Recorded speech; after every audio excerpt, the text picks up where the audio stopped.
Olá pessoal, eu sou o William Malaco e esse é mais um episódio do podcast de negócios A Voz Forte do Interior. Aqui a gente fala com empresários, com pessoas que trazem inspiração, com pessoas que vão trazer insights para o nosso dia a dia, que vão nos ajudar, para você que gosta de falar de negócio, para você que gosta de ser empreendedor, para você que tem um sonho. É aqui no podcast de negócios que você vai encontrar muitas ideias. E hoje eu estou com uma pessoa aqui que é extremamente empreendedor, né? Nosso convidado Eduardo tem várias empresas. A gente já estava batendo um papo antes, né, dos bastidores. Ele me contou muita coisa. Estava até me falando que trabalha aí no Brasil inteiro. E o mais interessante, né, Eduardo? Antes da gente começar aqui, eu já trabalhei até com produto que você produz, né? Há muito tempo atrás. Mas que legal. Seja bem-vindo. Obrigado aí por estar dividindo com a gente esse tempo. Maravilha. Eu que agradeço o convite que através da Letícia, né? Nós estamos aqui justamente para compartilhar um pouquinho da nossa história. Às vezes a gente consegue ajudar alguém com um pouco de conhecimento e eu fico muito feliz de ser convidado. A gente vai bater um papo bem legal aí que é gostoso falar sobre coisas boas. Exatamente. Eu estou aqui para ajudar mesmo. Eu sempre começo com essa pergunta. Quem é o Eduardo? O Eduardo é um jovem que... Olha, jovem, gente, já comecei bem. Eu sou nascido em Porto Ferreira mesmo, nasci no ano de 1985. A minha família é da região aqui de Pirassununga. O meu avô, um dos meus avós, né? Ele veio da usina Santa Rita, trabalhava dentro da usina. E quando surgiu a oportunidade de comprar terrenos aqui em Porto Ferreira, o meu avô decidiu sair, ele estava com um problema no joelho, ele decidiu vir para cá. Facilitava-se muito comprar um terreno aqui, da última vez que eu estive conversando com ele. E através disso ele trouxe toda a família. Antigamente era a coisa mais fácil, era você ter 10 filhos, né? Eu não fico tão longe não, porque eu tenho 4. Mas o meu avô veio, comprou o terreno, os filhos foram crescendo, foi construindo. E a nossa história praticamente começou aí. Dentro desse terreno ele fez 3 casas, porque o filho mais velho já casava, meu tio Otávio. Ele casou e já morou numa casa. Aí depois o meu outro tio também já casou, já fizeram outra casa. Tudo ali no mesmo terreno, né? E a nossa família é muito simples. Todos os meus tios, meu pai, tudo sempre trabalhou com caminhão. Inclusive meu pai começou a trabalhar em Porto Ferreira. Eles passaram um tempo em São Paulo. Eu tinha acho que 2 anos. Eu nasci aqui, mas depois o meu pai foi para lá trabalhar com cinto nas fábricas. A gente sempre esteve envolvido com negócios, né? Indústria e tudo mais. Mas trabalhando manualmente, pelo que ele me conta. Mas depois de uns 2, 3 anos, ele voltou para Porto Ferreira, voltou para cá. Moramos tudo nesse espaço, né? Nessa casa que tinha várias casas dentro desse terreno. E meu pai foi trabalhar no Baso, que foi um grande empreendedor aqui em Porto Ferreira de casa de material de construção. Então ele vendia material, né, para todo mundo que construía. Praticamente na época só tinha ele. Então meu pai e os meus tios só trabalharam praticamente para ele aqui na cidade. E também o pessoal da Ideal, como a Ideal era uma fábrica que já estava, uma distribuidora crescendo muito, alguns dos meus tios também foi trabalhar de motorista. Então todos eles sempre envolvidos com caminhão e dentro de indústria. Sempre alguma coisa assim. E até que uma vez eles decidiram se reunir e montar um depósito de material de construção. Essa outra firma já estava um pouco ruim, onde eles trabalhavam, e eles falaram assim, vamos unir as forças e vamos montar o nosso próprio negócio? E montaram uma empresa chamada União Venda de Material de Construção. Trabalharam bastante, mas no final deu ruim. Deu ruim. Não deu certo. Mas você também chegou a trabalhar com a família nesse material de construção ou não? Eu tinha acho que 5 a 6 anos nessa época. E na época, assim, eles alugaram um prédio ali, um terreno na cidade, porque o material de construção, você coloca o material, pega uma máquina, carrega o caminhão e vai. Sim. Só que na época era diferente. Era tudo assim, você chegava lá e falava, eu quero 50 cimento. 50 cimento numa notinha, num pedidinho, e te entregava. Você falava, na hora que eu receber eu volto a acertar. Tijolo e areia. E eles construíram muita casa na cidade, o pessoal não pagou. Porque o crédito era diferente, O crédito era totalmente diferente. Do bigode, né? Era só a palavra que valia. Não tinha uma nota fiscal da vida. Sim. Tinha, mas era assim, quase que nunca usava, né? E meu pai, eu me lembro que eu era menino assim, ele só pedidinho, o dia inteiro pedidinho. E chegou uma época que não entrava dinheiro mais, saía, mas não entrava. Até chegar ao ponto de fechar. Foi uma tristeza muito grande. Imagina. E fechou. E toda a nossa família dependia desse lugar. Era praticamente aí de 4 a 5 irmãos que viviam dessa renda. Sustentava toda a família. Foi difícil. Nós passamos por um período muito difícil mesmo. A minha família é uma família... Eu agradeço muito a Deus por ter uma família dos meus tios, meu pai. São homens muito honestos. E eles passaram, porque dever, uma pessoa que não tem caráter, dever é uma coisa, mas quem tem é muito dolorido. Eu via meu pai muito triste, meus tios, e tiveram que vender caminhão para pagar e tal, né? Tudo que ganhou começa a se desfazer, aquela luta terrível, até que sobrou só uma carreta. Eu me lembro até hoje, era uma 1935. A Mercedes. Perdão, uma 112. 112 ou 113, aquelas Scania. E aí, como todo mundo ficou sem serviço, tal, aí essa carreta tinha que fazer frete. Buscar material para o pessoal da região, ia aqui em Descalvado, que tem muito material. Foi indo. E só que quando chegava a renda, tinha que dividir em 7 famílias, só não dava. Eu me lembro que tinha que fazer compra, assim, dividir. A minha tia dividia. Foi um momento muito difícil. Até que um dia...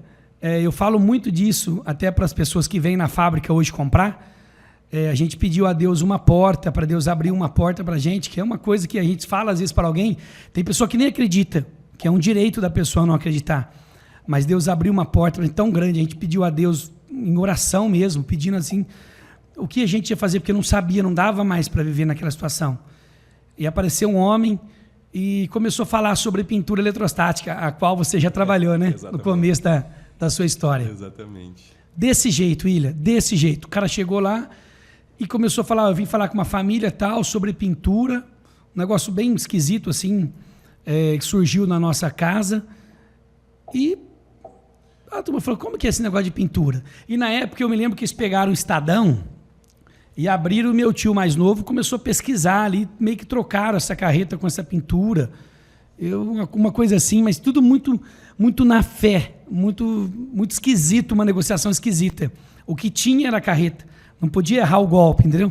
Tinha que, sem ter conhecimento, sem nada, eles fizeram isso. E um ato de muita coragem, porque Super. Se aquilo era o que trazia o sustento, não para uma família, para 7, né?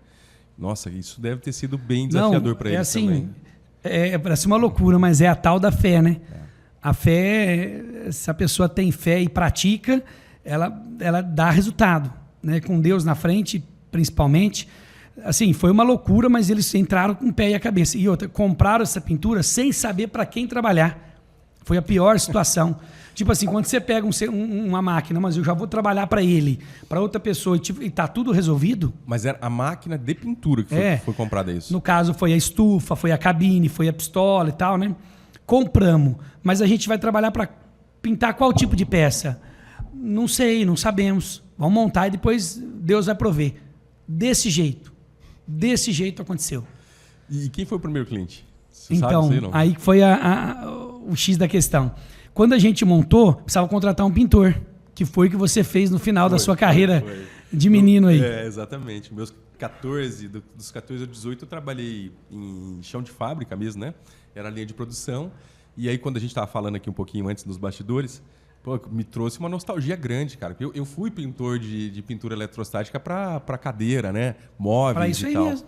Olha isso, cara. E quando, vamos supor, alguém te ensinou a pintar quando você começou. Sim. No nosso caso, a gente não sabia nada. Imagino. Eu era muito criança, mas eu não sabia como é que funcionava. Eletrostática é um pó, né, cara? Você até duvida, como é que isso aí vai... Então, vai eu me lembro assim de pequeno, ver os meus tios numa roda, conversando, e a pessoa falava, é um pó que gruda na peça, assim, assado. E eu nunca imaginei que eu ia ser gigante do mercado hoje, mas eu só observando aqui, até meio sem entender, né, o que estava acontecendo. E, enfim, eles montaram, foram para cima, alugaram um galpão, sem ter condição, está lá até hoje, na Avenida do Clube de Campo. Montaram o galpão, contrataram um funcionário e falou para ele assim, não precisa comprar uma tinta, Só que a gente não tem o dinheiro. E esse funcionário, um amigo nosso, é o Pelé, ele trabalha com pintura até hoje, e ele tinha se aposentado da Margiros, que é a nossa maior referência em Porto Ferreira. Sim. E ele falou, não, então vamos tentar, todo mundo aí, vamos tentar pegar a Margiros como cliente, que a Margiros desativou e está pintando em São Paulo. Eu jogava bola na época também, eu tinha uns 10, 11 anos já, e o comprador da Margiros era o Donizete, que inclusive dá aula até hoje para os menininhos da Margiros, da parte de futebol, e juntou tudo, meu tio, esse ex-pintor, vamos todo mundo lá ver se a Margiros não passa o serviço. E graças a Deus essa foi uma grande porta, porque a gente não tinha faturamento nenhum. Imagino. Não tinha faturamento nenhum. E quando eles levaram o primeiro lote, nós pintamos, inclusive deu tudo ruim, porque a máquina não era profissional, ela era uma máquina caseira. Caramba. Olha a prova. Então tinha que pendurar as peças só em cima, não sei se você vai lembrar disso. Uhum. Às vezes você tem que pendurar embaixo, descasca, cheio de... Isso. Não era. Mas tudo isso foi bom, não foi ruim. Tudo isso a gente ralou, sofreu, teve que descobrir tecnologia, teve que descobrir como fazer essas peças curarem perfeito. Mas a Margiros gostou também da gente ter montado. Porque ela saía daqui e tinha que levar em São Paulo. Imagino. Não tem sentido. Então o pessoal falou, se vocês trabalharem certinho e as peças ficarem boas, nós vamos passar todo o serviço para vocês. Foi uma luta ali até resolver, tudo tem uma história legal, mas deu bom. Inclusive nós pintamos para Margiros até hoje. Olha isso. Tudo que eles produzem de ferro, 100% é pintado para Margiros até hoje. Olha que legal. 100% de qualidade. A Margiros não é uma empresa muito séria, então não existe gambiarra para pintar para Margiros, entende? Séria de extrema relevância no mercado. Né? Super. Faz 20 e poucos anos que a gente pinta para eles. E tem um sistema assim, de eles levam de manhã, pegam no outro dia. Algo bem diferenciado, né? Entendi. Só que através dessa empresa, a gente fala assim, tipo, o primeiro faturamento, imagina, uma família que faz 1 ano que não recebe nada, assim, muito... E depois chega um faturamento alto. Entende? Foi uma festa maravilhosa, foi um negócio surreal. E foi crescendo. E você cresceu dentro, então, desse Cresci negócio. Dentro. E ali você começou a trabalhar quando? Então, eu jogava bola. Na verdade, antigamente não tinha celular, ou o cara jogava bola, ou ele jogava vôlei, eu não sei, era só esporte, alguma atividade, né? Não tinha muito, não tinha celular, né? Então eu era viciado em jogar futebol, joguei em vários times da cidade, joguei até fora daqui também. E eu queria, na verdade, mesmo com dificuldade, eu queria jogar bola. Falei, não, acho que meu futuro vai ser isso aí. Eu preciso jogar futebol, jogar bem, para ver se eu consigo alguma coisa. Mas você jogava bem ou não? Rapaz, na sua avaliação é uma coisa, olha, né? Depois a gente vai ter que perguntar para os técnicos. O pessoal fala que eu jogava. Eu acho que eu não jogava, não. É mais fácil, eu tinha um perfil de um jogador, mas eu não sei se eu era muito bom, não. Mas eu joguei bastante lugares por aí. E eu via que eu tinha Era difícil, não era que nem hoje. Hoje eu vejo, assim, eu nem assisto muito jogo. Eu vejo que o nível de antigamente era diferente de hoje. Totalmente. Eu não assisto jogo mais, Corinthians e São Paulo, assim, eu não assisto mais.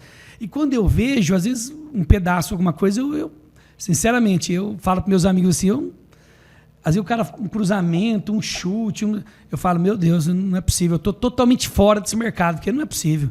Eu acho que o nível caiu demais, sabe assim? Você sabe que... Você chegou a assistir o documentário do Senna? Saiu no Netflix? Não, mas eu vou assistir. Gostava do Senna? Nossa, Deus. Eu parei de assistir Fórmula 1 depois que o Senna morreu. Eu também. Para mim, perdeu a graça. Assim. Também. Cara, nunca mais eu assisti. O documentário, eu não sei se ele é 100% voltado para o real. Acredito que não, né? Deve ter alguma mistura ali no meio. Mas, cara, eu vivenciei aquilo assistindo, de momento de emoção, de ficar arrepiado das cenas ali e tudo. Porque você é 85, eu sou 82. A gente é praticamente a mesma geração aí, né?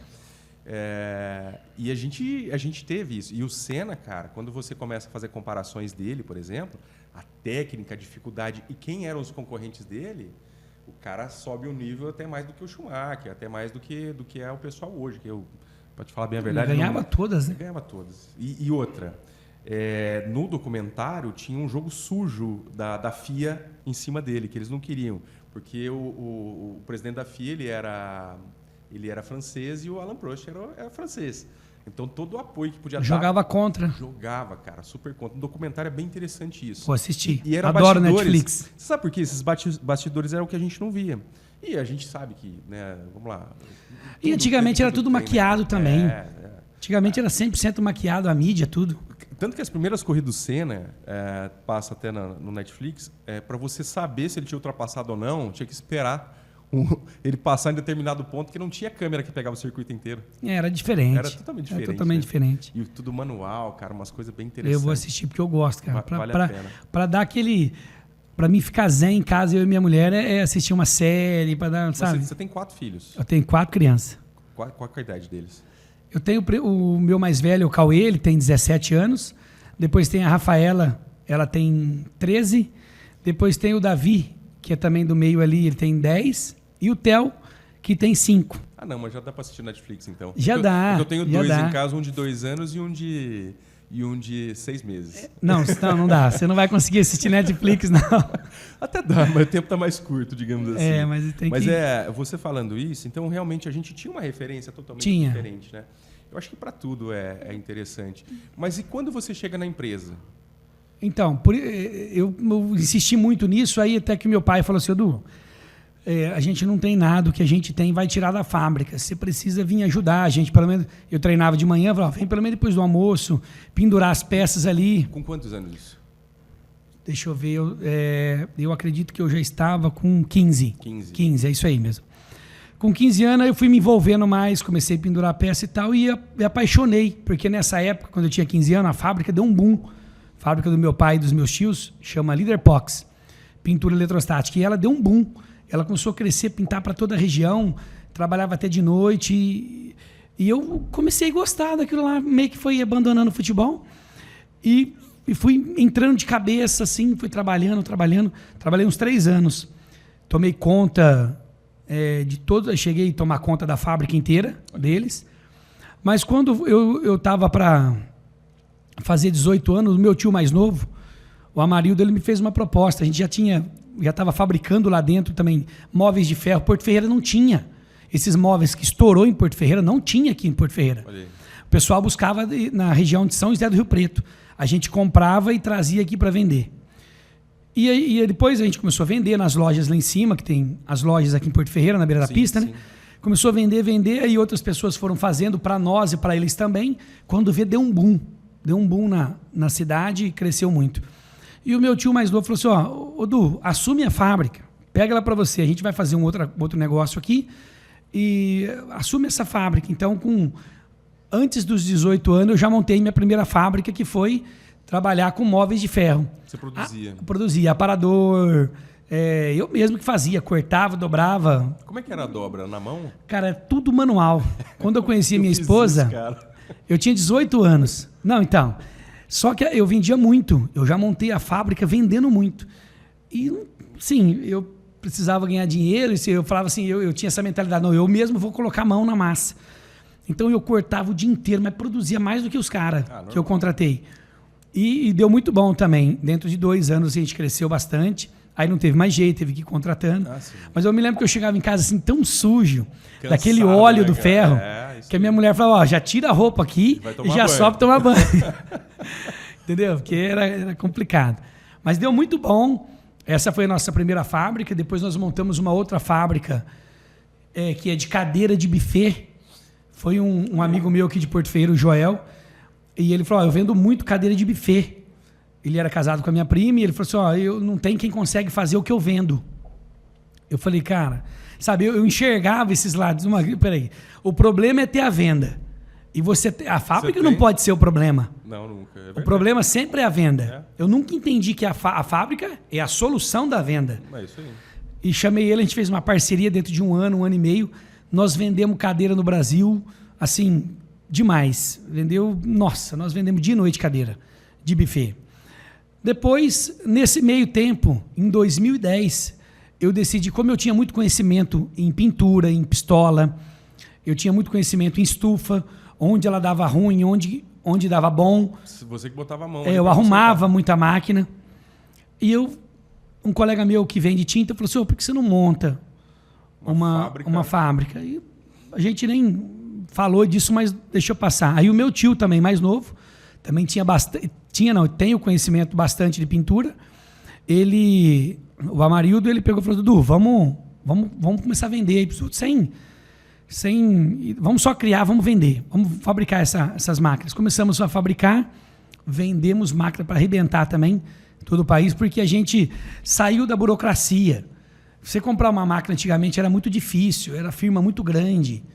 Então, jamais que o cara podia te dar um carro, por exemplo, de negócio. E era tudo banco, financiava. Então, o cara queria comprar uma máquina, mas ele tinha que ir lá no banco, pedir, pelo amor de Deus, para o banco liberar um dinheiro, penhorar o filho, a esposa, o casa, entendeu? O cachorro. Então eu falava assim, mas desse jeito não vai dar. Porque eu fazia conta por mim, por exemplo. Eu falava assim, eu tenho condição de pagar um valor X hoje, mas às vezes meu crédito é pouco ainda. Se puxar meu score deve estar até negativo, mas eu tenho condição de fazer isso. Aí eu comecei a estudar uma situação de melhorar para esse cliente. Também deu muito bom. Nós montamos em 2010 essa fábrica de máquina. E é interessante isso, porque muitas vezes você encontra um nicho de mercado que precisa ter acesso a um determinado produto, que tenha necessidade disso, até para expandir os negócios, e já está, muitas vezes, conseguindo fazer um movimento, mas é o que você fala, vou fazer uma análise bancária, uma análise de crédito, muitas vezes eu não vou conseguir fazer uma liberação, mas isso eu consigo dar alguns acessos, e isso vai fazendo com que também você se diferencie, né? É que eu falo. Foi isso que aconteceu com vocês? Foi isso. Se eu fosse trabalhar conforme todo mundo fazia, eu ia estar fabricando ainda os aparadorzinhos, sim, que era normal. Você tinha que vender só para lojistas, né? E, sabe, foi uma porta muito grande também que Deus abriu na nossa vida, esse trabalho com máquinas, porque através da primeira fábrica que eles montaram, que é a Liderpox, através daquela pintura que ia pintar para toda a região, foi surgindo muita coisa. Hoje o meu tio trabalha com filtro prensa, esse meu tio mais novo, ele é fortíssimo no Brasil com isso. O que é esse filtro? O filtro prensa, todo mundo que trabalha com produto químico precisa dessa máquina, ela parece uma sanfona assim grandona, bem grande mesmo. Então ela purifica a água para separar o resíduo e soltar. Ele é um cara bom para trazer aqui, é bem interessante. Legal. Para soltar esse resíduo, então você consegue jogar a água fora, mas ela agora limpa. Né? Então, os órgãos de fiscalizações do Brasil, toda empresa que trabalha com produto químico precisa ter essa máquina. O outro, meu tio, começou a trabalhar com empilhadeira. O meu pai começou a se envolver com loja. Então, sim, foi dando um monte de raízes essa porta. A família começou a enxergar oportunidades e foi expandindo nos negócios. Olha que interessante. A gente foi achando... Porque é normal isso, né? Eu acho que todo empresário, que ele está fabricando um produto. Eu nunca fui assim, de me amarrar com um produto só. Entendi. Se esse produto não me dá lucro, eu não insisto. Eu fecho a porta no dia. Minha esposa está aqui presente hoje e ela vai confirmar. Ela acha que eu sou até muito, muito doido.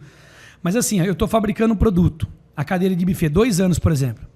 Quando ela começou a não dar lucro, porque começou a contaminar o mercado e entrar muita gente... E também foi substituída a de ferro pelas de... O ferro já não estava dando muito lucro. Era de cristal, né? Que chamava... Não, era assim, era você pegava o ferro mesmo, cortava, dobrava... Eu falo que depois as cadeiras de ferro foram sendo substituídas... por de plástico, foi. Entrou muito no buffet. Isso aí. Até hoje, né? Até hoje. E aí a China entrou muito forte... Mexer no mercado. Vende muito hoje a cadeira de buffet ainda, porque uma das fábricas eu vendi para minha irmã mais nova. Uma das fábricas, ela chama Arruda Cadeiras. Eu já tive mais. Eu tinha outra também que chamava Rafaela Cadeira de Ferro, de buffet, né? Também vendi para um amigo meu em Limeira, seu Vanderlei. Mas assim, eu quando via que ela já não ia cobrir meu custo, porque meu custo era alto, eu precisava vender ela para alguém que ia começar com o custo pequenininho de novo, com pouco funcionário ali, ele ia ter lucro. Entendi. Porque naquele patamar já não dava lucro mais também. Eu chegava em casa e já falava, Priscila, vamos fechar a porta ou já vamos vender? Mas 2 anos trabalhando em marketing, em tudo, vamos vender. Já fiz uma projeção para frente aí, não vai dar certo. Já vou parar agora. Olha. Entendeu? Isso. Então eu não me apego. Porque eu via muitas pessoas, isso é muito interessante, eu via algumas pessoas conversar com os meus tios na fábrica. E eu, desde pequeno, eu sempre acompanhei os mais velhos para tentar colher informação. E aprende demais com isso, né? Pelo amor de Deus. Isso aprende muito. E eu vi as pessoas, eu estou fabricando cerâmica, por exemplo, que é a nossa capital aqui. Eu estou fazendo, mas eu estou ferrado, eu estou quebrado, E eu ficava, mas caramba, esse cara ganhou dinheiro a vida inteira. que está acontecendo? Eu ficava escutando. E o cara, ó, eu peguei uma maré boa de 6 anos, fabricando louça, e depois eu peguei 3 ruim, 4 anos ruins.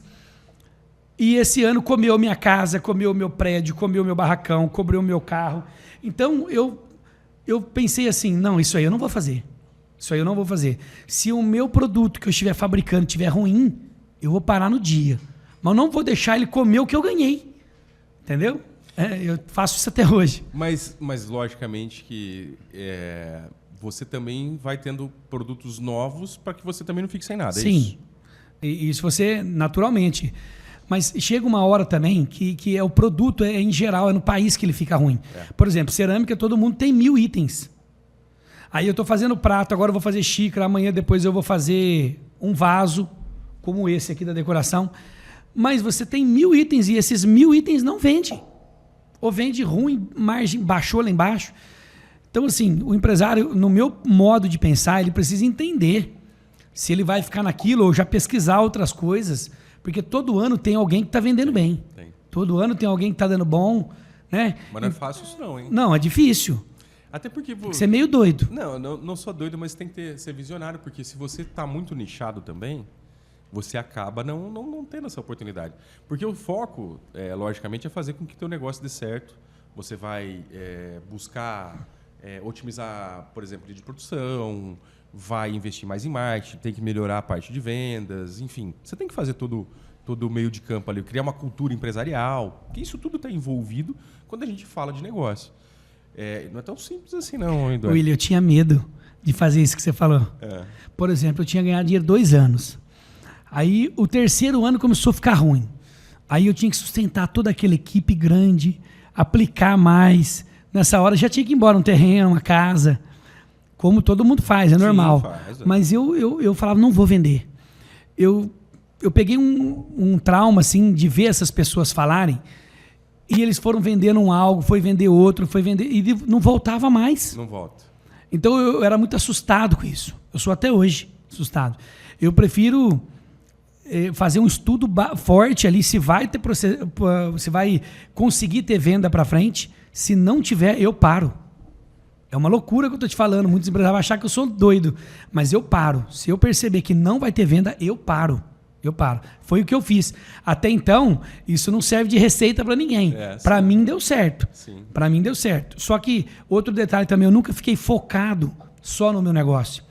Eu sempre mexi com carro, compra e venda de carro, mexo até hoje.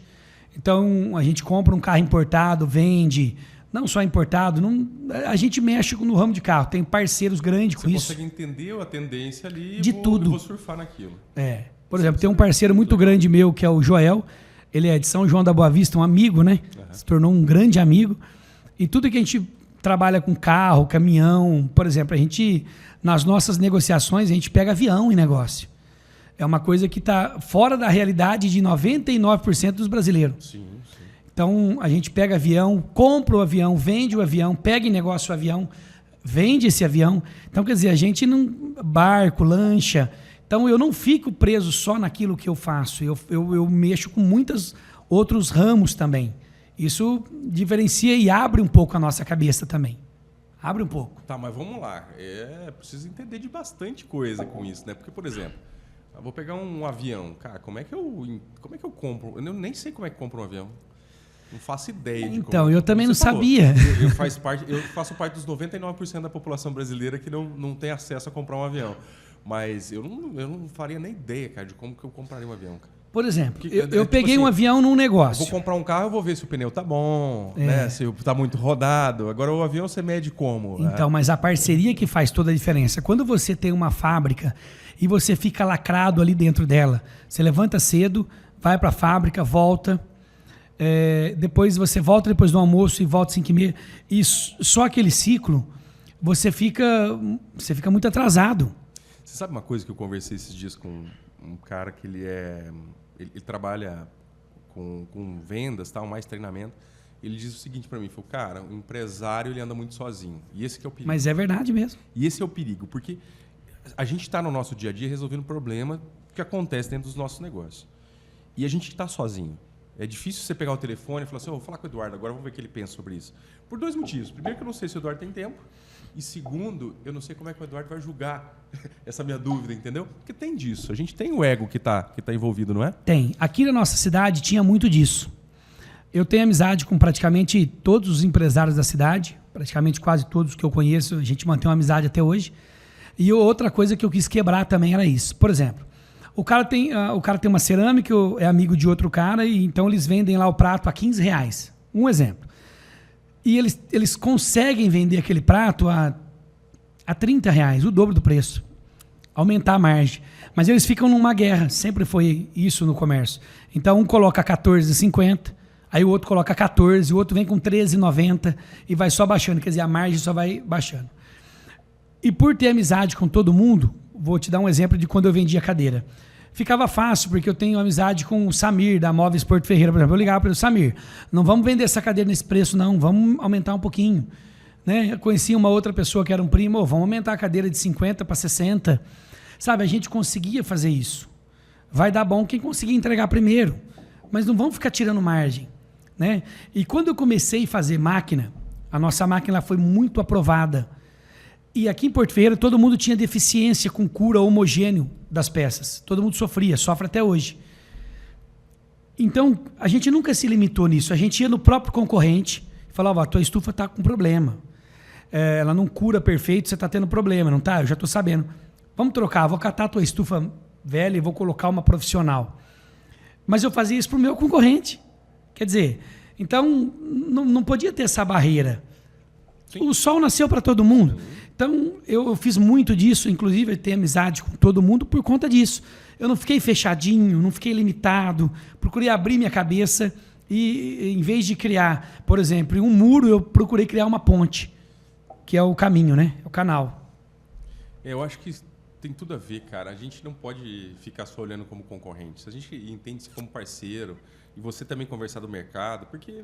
É isso que acontece. Você está no mercado que tem uma certa concorrência, se todo mundo for brigar por preço, o que vai acontecer? Você não consegue manter qualidade, primeira coisa. Você não consegue manter nunca. Não consigo manter qualidade. E isso que as pessoas... Lógico, para o consumidor final é bom pagar barato? É, mas depende. Depende. Vamos pensar que a Ferrari e a Lamborghini começam a brigar por preço. Vão conseguir entregar a qualidade que tem? Ou, como você falou, avião. Empresas de avião vão começar a brigar para quem vende mais barato. Na verdade, não tem sentido isso. Eles querem vender o quê? Eles brigam mais por tecnologia, sim, por logística, sim, por entrega, prazo. Isso aí sim que faz a diferença. Agora, brigar por preço não tem sentido. Não faz sentido, até porque você não mantém qualidade, cara. Como a gente tem todo esse know-how e conhece todo mundo, eu também não sabia o que fazer com esse avião, por exemplo. Então a gente ligou para um, ligou para outro, um conhece o outro, e através dessa rede de amizade, um pessoal de São João da Boa Vista falou assim, fala o seguinte, então vamos buscar esse avião, aqui nós temos um monte de piloto, a molecada, tudo nova, tudo piloto, querendo buscar o avião até de graça. Eu vou só para buscar o avião.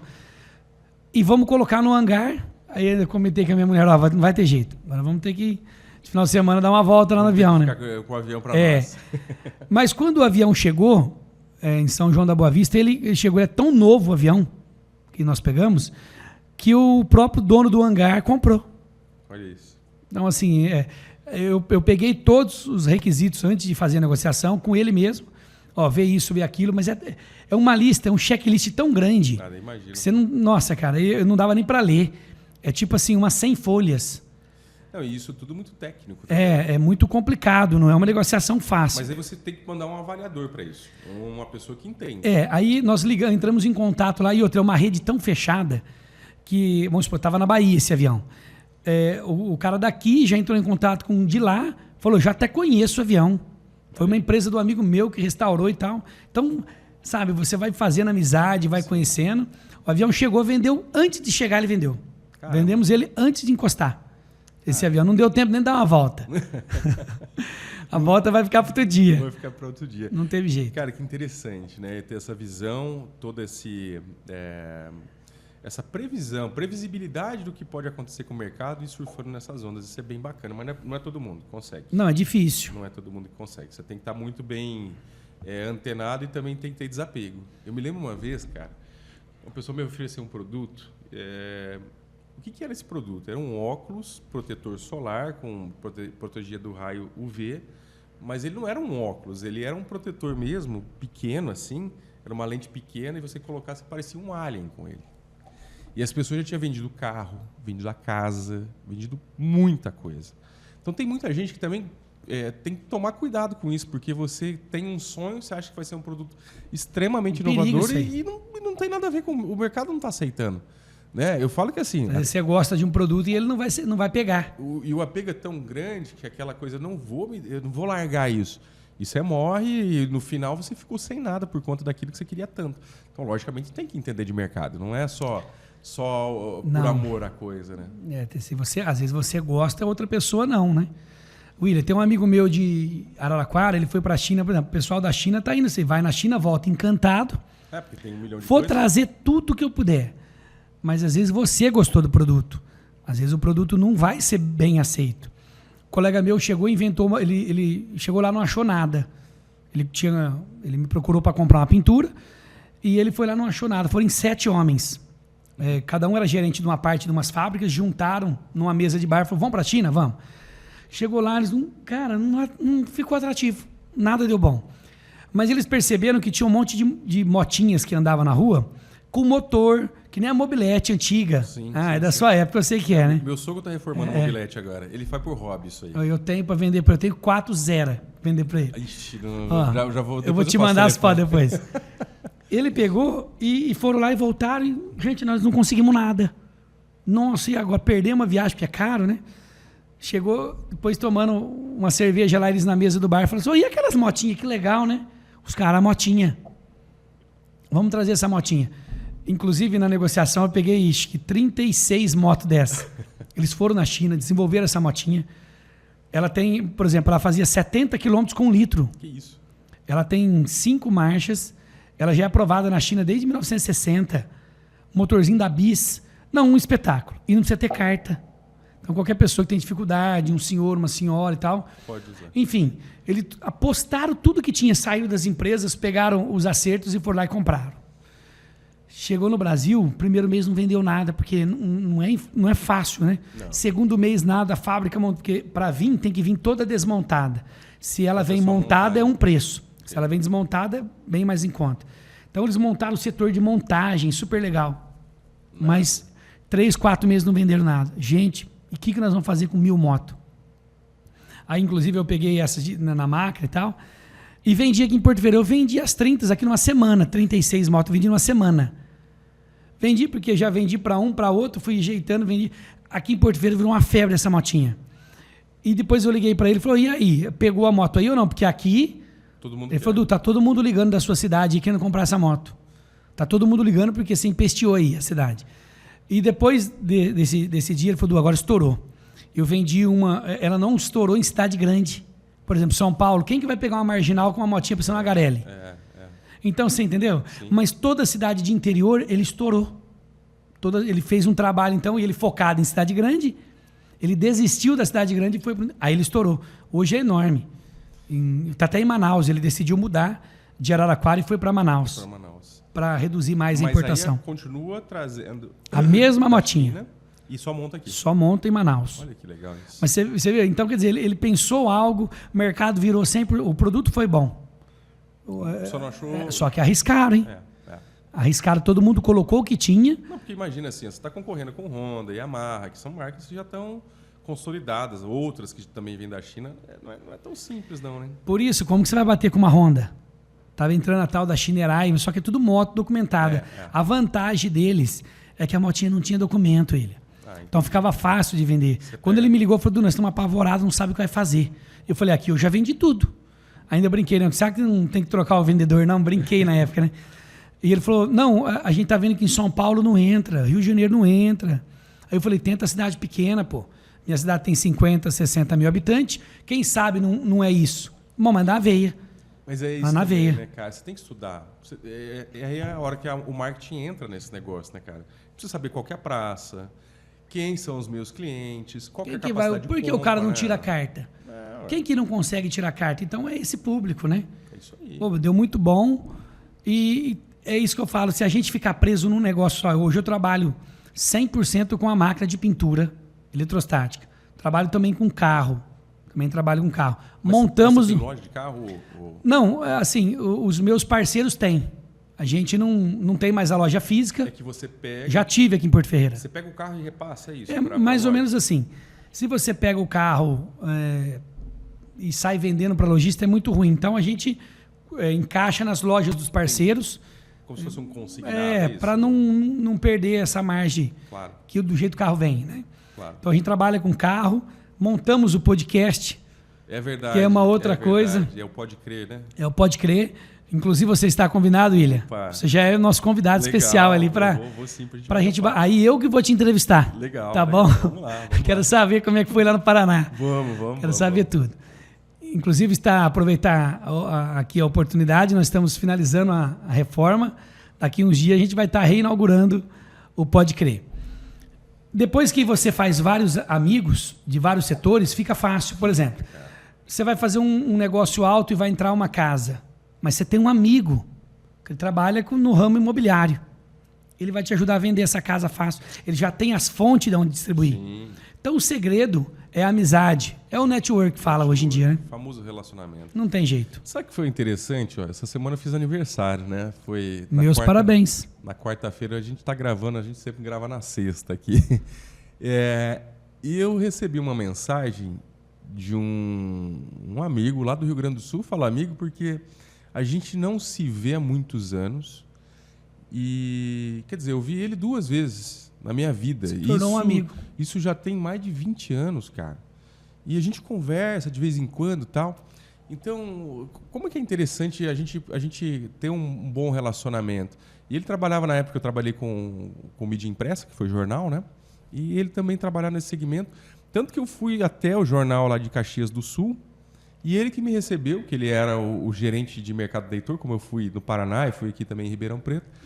E eu fui aprender lá com eles, muita coisa que eles faziam. Eles tinham um jornal em Caxias e tinha em Canela. Ali, próxima. Gramado e tal, né? Foi muito legal a experiência que a gente teve lá para conhecer. E isso é importante também, eu acho que os empresários deveriam fazer, conhecer um pouco do segmento, trocar ideia, você estar junto. Eu acho que essa junção, igual você falou, vamos juntar quem são as pessoas, vamos conversar, vamos ver o que deu certo para você, o que pode dar certo para mim. Porque, por exemplo, eu tenho clínica odontológica, mas eu tenho certeza que algum processo que eu faço ou algum processo que você faz dentro da sua empresa, eles vão se conflitar e pode ser que ajude, mesmo sendo de segmentos completamente diferentes. Porque processo não tem a ver com produto, né? Tem a ver com a forma com que eu faço, com a forma com que eu conduzo e o resultado que eu tenho com isso. Então, é muito legal. A ideia sempre foi essa, é fazer amizade. Você falou de Caxias. Caxias é a sua empresa que mais vende em Caxias, que é o segundo maior polo industrial metal mecânica do Rio Grande do Sul. É fortíssimo. E ali em Caxias, eu reino ali, porque eu vendo para muitas pessoas. E quem vende o meu produto em Caxias são meus próprios clientes. Eu não ligo para ninguém em Caxias. Assim, toda venda que vem da região são um amigo e são muito fechados o pessoal do Sul. Mas são fechados para valer. Só que eu vendo muito no Sul porque eles que me indicam. Porque é a questão da amizade, né? Ou tem um amigo em São Paulo que ele fabricou a máquina de primeira e tal. Então a gente faz... É o que eu estou te falando. É amizade. O Eduardo, e uma das coisas que a gente quer fortalecer aqui com o podcast, com o Pod Negócios, é justamente isso, cara. É mostrar a força que o interior de São Paulo tem na entrega de produtos e também de máquinas e tudo isso. Porque muitas vezes a gente fica focado achando que tudo é produzido na capital. E quando não, cara, o interior de São Paulo é muito forte. E trazer pessoas como você aqui, é isso que faz fortalecer o que a gente tem de missão do nosso podcast, sabe? É inspirar mesmo, falar, cara, dá certo. Dá certo. Não é porque você está numa cidade de 50 mil habitantes que você não pode ter a maior empresa, por exemplo, de marketing. Sim. Eu não sabia que isso era possível, até começar a conversar com as pessoas, né? Então, eu conversei com diversas pessoas aqui, cara, e como foi interessante. E é isso que eu acho que a gente precisa mostrar, fortalecer. É dizer que não, nós temos capacidade. Não é à toa que eu escolhi Porto Ferreira para estar aqui, para investir, para recomeçar a minha vida. Cara, eu saí do Paraná. Veio a minha esposa, até então era eu e minha esposa e um gato. Depois passou a ter Já tem 2 filhos. agora veio mais um gato e mais 2 filhos, né? Então, quer dizer, eu tô construindo minha vida aqui, mas foi à toa isso? Não, cara. É escolher o lugar e falar, não, eu vou investir, é um lugar que é promissor. Então as pessoas precisam ter isso. E muita gente tem medo de empreender. Muita gente tem medo de fica amarrado, de né? colocar cara, tem ideias boas, tem capacidade, tem potencial e fica com medo. E eu acho que é isso que a gente tem que fazer aqui, é mostrar que não, vamos para cima, vamos fazer acontecer. É fácil? Não, não é. Do jeito que você está falando, não, hoje eu pego avião, carro importado, se a minha empresa não der certo eu fecho ou abro outra.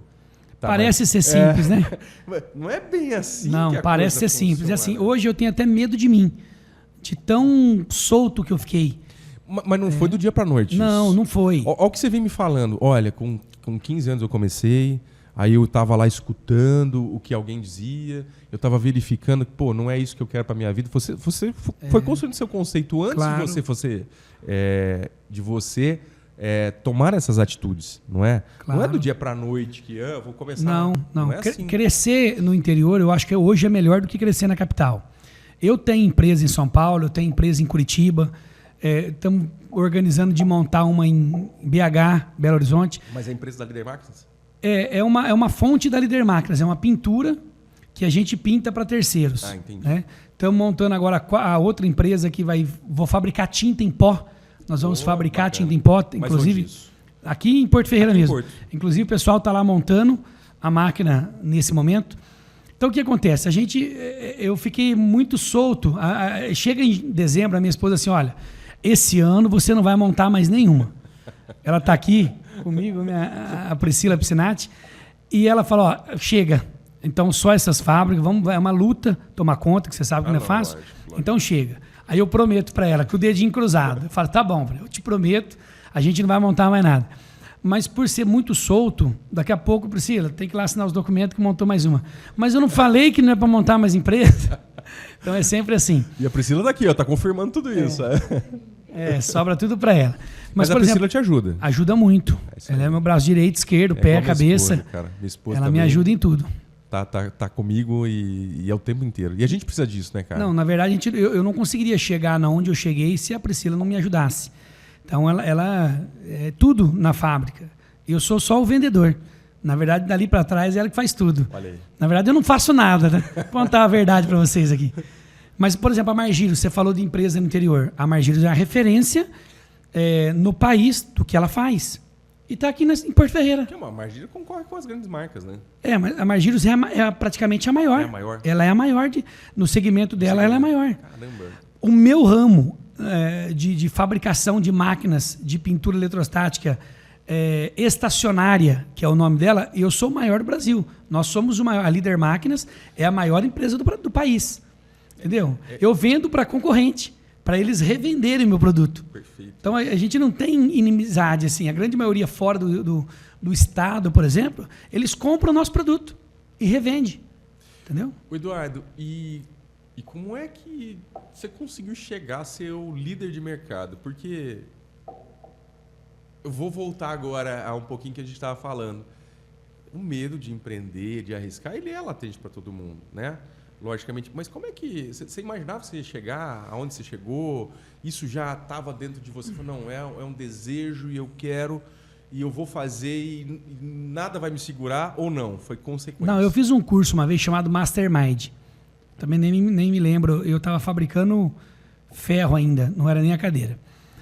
E ali na hora do curso eu falava assim, o que você quer ser daqui 5 anos? Eu já vendia alguma coisinha de máquina. E eu coloquei no meu coração que eu queria vender máquina para poder viajar e conhecer o país e o mundo. Inclusive, a gente vende fora do Brasil também, a gente instala fora do Brasil. E coloquei aquilo no meu coração. Falei com a minha esposa, fiz uma carta e eu só ia abrir aquela carta, sei lá, depois de 5 anos, nem me recordo direito. O que você queria ser? Foi um curso muito bacana. E eu coloquei no meu coração e fui para cima com força. Eu trabalhei. Teve uma época da minha vida que eu fiquei uns 3 anos. O começo, né? Eu produzia, ajudava a produzir, ia levar, instalava, dava o curso e voltava. Fiquei uns 3 anos da minha vida fazendo isso. Mas, não, acho que foi até mais. Acho que foi uns 5 anos fazendo isso aí. Só que nisso, eu tive que trabalhar muito, muito mesmo. Dia e noite eu viajava. Eu mesmo viajava dia e noite. E tudo tem um preço a se pagar, né? Muitas pessoas não faz isso, nem quer fazer isso. Mas para você crescer, há um preço, e um preço muito caro. Hoje eu não viajo tanto assim, né? Mas eu dou muito curso no país inteiro sobre pintura. Dou curso, tem um canal no YouTube, o Líder Máquinas e Equipamento de Pintura Eletrostática, que é muito forte. E através desse sacrifício que eu fiz também, eu colhi os frutos. Eu colhi o resultado. E hoje, todo lugar que eu montei lá, por exemplo, fiz uma amizade há 10 anos atrás, os caras me consideram como amigo. Mandam mensagem. Eu vou te contar uma. Esses dias eu fui andar de moto de trilha. E tem um amigo meu que na verdade, é um sacana, né? Falou assim, andar de moto é facinho, vamos lá, tal, compra roupa, bota. Pô, é facinho. E eu, todo mundo tá andando, eu vou andar também.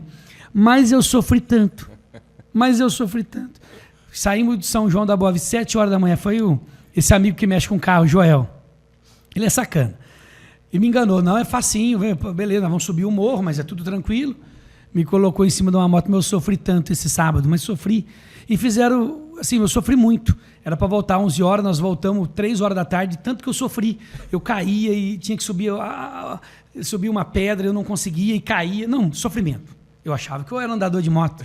Andei com meu filho no meio do mato e achei que era andador de moto. E ele me judiou tanto, nem todo mundo rindo, zoando, porque já fazem isso de propósito, eu não sabia. Eu descobri depois, pega 10 andadores de moto bom e coloca um ruim. Coloca um ruim só para sofrer. E eles ficam fazendo vídeo e tal. Cheguei na casa dele 3h30 da tarde, já fora do ar, sem comer. Tal. E a minha esposa brincou, eu cheguei e caí pro chão, né? E ela filmou e brincou assim, você não quer mandar de moto? E eu, nunca mais vocês me pegam. Nunca mais. Eu juro por Deus, vocês não me pegam mais. Todo mundo fala isso, daqui a pouco você anda de novo. Não. Eu não. Eu passei mal, no meio da trilha, eu tinha acabado de comprar uma moto. Eu no meio da trilha eu chamei meu amigo assim, já fora do ar. Falei, a moto tá aqui, eu tô indo embora de pé. De pé eu caí. Andando de pé eu caí. E eu falei assim, a moto tá aqui, pega para quem quiser ou joga no meio dos... Porque os buracos são tão grandes, se você errar, você cai e ninguém te acha mais. Nunca mais. O negócio é sério, cara. E os caras tudo rindo, já acostumados, né? E eu fui embora, abandonei a moto e vim embora. E eles andavam com a moto e voltavam a buscar a moto de novo e levava para mim. E só sei que eu fiz a metade da trilha com a moto. A outra metade eu fiz a pé. Foi uma caminhada. E caí ainda de pé, escorreguei. Tanta água que tem. Só que quando postou esse vídeo, deu... Acho que foi 100 milhões de visualizações. Foi um negócio absurdo no mundo dos caras de trilha. E os meus amigos do Brasil inteiro, assim, os caras que eu conheci, nossa, cara, naquela semana mandavam o meu vídeo, tá bombando esse vídeo. Ô, Duque, é você? Não é eu, não. É você sim. É você sim, não sei o quê. Você tá entendendo? Então, quando você faz uma amizade sadia, um negócio sadio, que foi o que eu procurei, eu quis isso. Eu quis conhecer o Brasil inteiro e ter uma amizade em todo lugar. E foi o que eu fiz e trabalhei muito e deu certo fazer isso aí. Tá, mas a pergunta não é nem essa agora. E aí, vai andar de moto ou não? Nunca mais, cara. Ó, se você for na minha casa agora, deve ter umas 4 motos de trilha. Mas eu não ando, não. Não me pega mais, não. Mas eu sofri muito. Depois eu vou te mandar o link, William, pra você ver. Eu quase chorei na trilha, cara. Eu pensava... E tinha um amigo nosso que foi antes, o Maze. Ele chama Maze Platini. Olha o nome que a mãe dele deu pra ele. Maze Platini. Que era o jogador francês, né? E ele foi uma trilha antes e chorou. Então, quer dizer, ele já está preparado emocionalmente. Ele chorou. Aí, no meio da trilha, eu falava assim, rapaz, eu não posso chorar.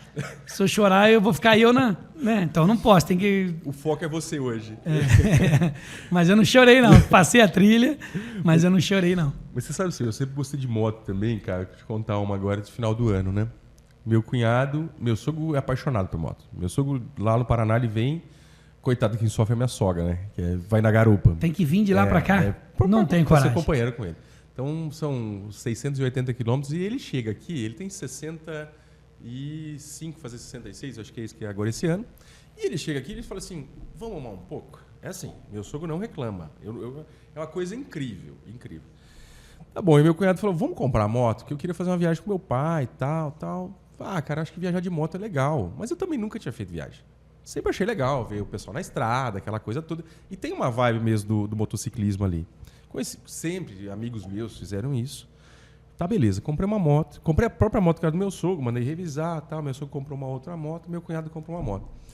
Nós vamos fazer o passeio de 3 trilhas. que era trilha. Você falou de trilha, de 3... nossa, como... cidades assim, serras, né? 3 serras. Serras. Então a gente saía lá de Araruna, lá no Paraná, pertinho de Maringá ali, passava até por Maringá, descia a região de Ponta Grossa, ia para a Serra... É uma região de serra. Não, mas a gente ia para Serra do Mar, que desce lá depois de Curitiba, ia passar por Santa Catarina, de Santa Catarina a gente ia para Florianópolis, do comecinho, Florianópolis, fazia Serra do Rio do Rastro, Serra do Corvo Branco e voltava. Quer dizer, um passeiozinho de 2.000 quilômetros. Passeio de 2.000 quilômetros. Não faço isso nunca, eu não faço. Não, tudo bem.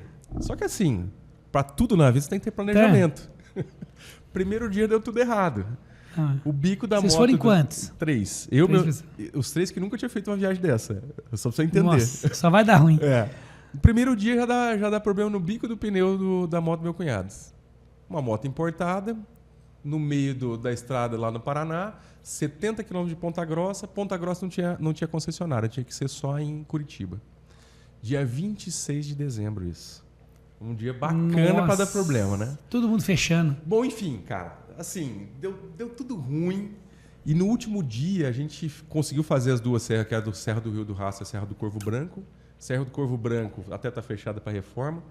Cara, é muito gostoso, mas é muita adrenalina, igual você falou. Pô, buraco você cair nunca mais ninguém te acha, né? E tu não conhece a pista. Não, e é cheio de perigo. buraco, cara, carro passando, uma loucura. E na volta nós rodamos 1.000 quilômetros no dia. E aquela sensação, cara, que nunca vai chegar. Sabe aquela coisa assim? Nunca. Chega. Você chega todo dolorido, todo morto. É que nós não fizemos vídeo, mas senão ia ter...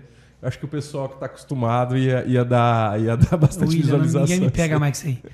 Todo empresário gosta de ter uma moto, sei o quê, né? Eu vou te falar. Larga a mão. Eu não vejo a hora de fazer outra viagem. Não, cara. mas é assim, agora eu posso te falar também. Cara. Sofri muito. É legal. Mas depois passou um tempo, acho que eu quero sofrer de novo. É legal isso aí, é legal. Mas depois eu coloquei a cabeça no lugar e falei, não, deixa quieto. Correr atrás disso aí, não. Vale a pena. Mas que bacana, Maravilha. cara. Então você vê, construir relacionamento, network é o que faz a diferença mesmo, né? E isso vai te dando oportunidade para outras coisas. Sempre vai abrindo portas. Eu acho que o network é o que mais dá influência aí para que a gente faça bons negócios, né? E o que você que você falou, e eu sou vendedor desde os meus... Acho que desde quando eu nasci, eu não sabia. Quem é vendedor já fui é vendedor. vendendo, né? Mas eu acho que tem muita gente que fala assim, tem gente que nasce vendedor, acho que não tem nada a ver. Porque vendas também você tem que estudar muito. Tem. Técnica, você você tem tem que ter processo de vendas, tem que respeitar tudo isso, porque não é só vender. Porque antigamente tinha aquele estereótipo do vendedor que era o cara que contava piada, né? O cara bacana, era o cara engraçado. Contou a piada e fez a venda. Fez a venda. Hoje já não é mais, não tem nada a ver mais isso. Você tem que ter um conhecimento. Tudo, né? Diferente. Tudo muito legal. Então, acho que a parte da venda aí ela tem muito a ver e eu acho que também faz com que você tenha essa habilidade de trazer novos produtos e novas empresas também por conta das vendas. Mas a gente está caminhando aqui, bate-papo muito legal mesmo, Eduardo, muito legal mesmo. Pô, a gente vai ter que falar mais vezes, não vai ser só essa conversa sim. não, que eu tenho certeza agora que eu que vou te entrevistar. Não, beleza. Nós vamos inverter agora. Nós vamos lá. Mas a gente já está caminhando para o final aqui, tá? A gente normalmente bate papo de 1 hora. E eu queria que você falasse um pouquinho assim o que mais te traz satisfação em ser empresário. Acho que essa é a primeira coisa. E depois eu te faço mais uma pergunta. Maravilha. Na verdade, assim, eu sempre quis ser empresário para poder ver toda aquela dificuldade que a minha família tinha. Eu percebi que só nesse ramo que eu ia conseguir trazer um conforto para minha família. E quando eu digo minha família, não é minha família só da minha casa, não, minha esposa, meus filhos. Eu procuro pensar nas pessoas que estão do meu lado.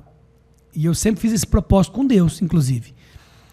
Senhor, se o Senhor me abençoar e abrir a minha mente e eu conseguir ser uma pessoa bem estruturada, eu não quero isso só para mim, até porque não tem sentido, né? Você ganhar dinheiro e ficar só para você. Então eu falei, se o Senhor me der essa oportunidade, não de eu enxergar que eu possa ajudar alguém, eu vou ajudar. E eu faço isso muito, minha esposa está aqui, ela é testemunha, com muito prazer, não sou apegado em dinheiro, porque tudo que eu conquistei e eu conquisto, eu sei que tem um dedo de Deus ali, me ajudando, né? Eu acho que só a minha capacidade eu não conseguiria. Então, eu creio nisso, creio muito, William, que quando a gente coloca o coração nisso, as coisas acontecem, com Deus na frente. Então, a inspiração foi muita. Então, eu lutei muito para isso. E a minha retribuição, a minha satisfação era poder ajudar outras pessoas, que é o que eu faço hoje. Cara, que bacana. Sempre que todas as pessoas que a gente fala, todos, sem exceção aqui, o foco não é o dinheiro. O foco é o propósito. Qual que é o meu propósito? Meu propósito é transformar a vida da minha família, transformar a vida das pessoas que passarem por aqui. E, vamos lá, você transformou a vida de muita gente também com o teu produto. Sim. Porque foram pessoas que também tiveram um sonho de ter uma empresa, compraram o seu produto e você foi a ferramenta transformadora, né? E quando você fala de Deus, eu acho que isso é muito bacana, a gente sempre colocar Deus aí nos nossos propósitos, né? Porque ele também enxerga, ele reconhece aquilo tudo que a gente tem dentro do nosso coração e ele consegue fazer com que as coisas se realizem. Eu falo porque muitas coisas que eu penso, que eu tenho vontade, parece que vão conspirando para que as coisas aconteçam. É verdade. Eu imagino que com você também deva acontecer isso. E qual que é o conselho que você dá para hoje, essa pessoa que tem esse desejo latente de ser um empreendedor, de transformar vidas e também transformar a vida da sua família? Qual que é o teu conselho? O conselho que eu, assim, de coração, eu posso passar é que a pessoa não pode colocar o coração no dinheiro. Então, por exemplo, eu vou trabalhar porque eu vou ficar dinheiro, eu vou ficar rico. Isso não vira nada. Hoje eu entendo isso. Mais vale muitas vezes uma amizade do que o próprio dinheiro. Acredite se quiser. Se o dinheiro acabar e se você tiver uma amizade, você recomeça. Então, só se você colocar o coração só no dinheiro, quando ele acabar e você não tiver uma amizade, complicou tudo, porque você não tem caminhos para seguir. Ninguém vai te estender a mão, né? Esse é um conselho. Por exemplo, eu fiz uma coisa uma vez, William, o cara me ligou e falou, eu te sigo há muitos anos, eu tenho um sonho de ter uma pintura para pintar meu produto. E eu peguei o endereço dele, minha esposa está aqui, eu mandei uma máquina para ele. A nossa máquina não é uma máquina de fácil acesso, uma máquina um pouco mais cara. Né, Pri? Eu mandei para ele até hoje e ele me paga um pouco por mês. Mas eu mandei uma máquina para a pessoa. Assim, é difícil quem faça isso. Não. Porque eu estou pensando, eu estou só escondendo as coisas embaixo da minha asa. Na verdade, não é assim. Ele me contou uma história, eu senti que o negócio era verdadeiro mesmo. Ou um dia eu vou comprar a tua máquina. Um dia eu vou comprar. Tá bom, então me dá seu endereço. Eu vou deixar agendado aqui. Um dia que você tiver dinheiro, você compra.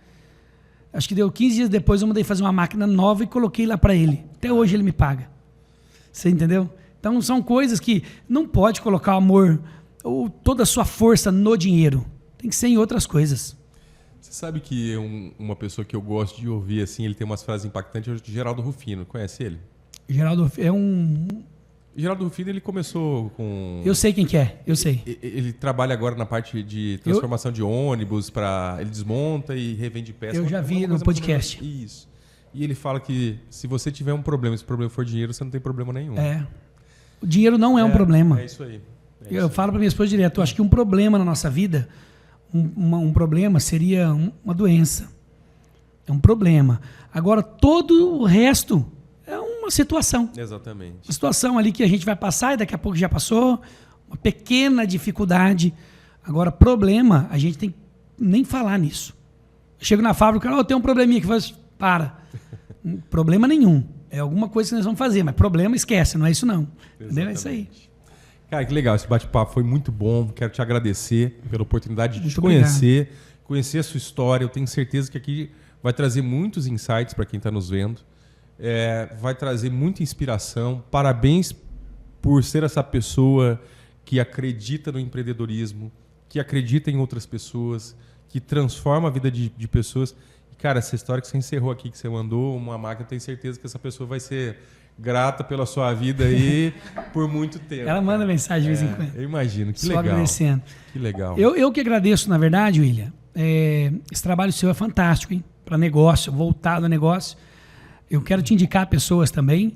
Por favor. Assim, foi um prazer te conhecer também. Né? Agradeço a Deus por colocar pessoas assim no meu caminho. É isso aí. A gente pede a Deus e é maravilhoso quando a gente vê a mão de Deus. Eu te agradeço mesmo por estar aqui. O que você precisar de mim, pode contar comigo. Maravilha. Pessoal, encerramos mais um episódio do Podcast de Negócios. E para você que ainda não nos segue nas redes sociais, pesquisa lá, Podcast Negócios PF, isso no Instagram, Nós temos também nosso canal no YouTube, tem TikTok. Então aqui você tá vendo, você vai ver vários cortes no nosso Instagram, mas você vê esse conteúdo completo também no nosso YouTube. Então se você ainda não nos segue, segue lá.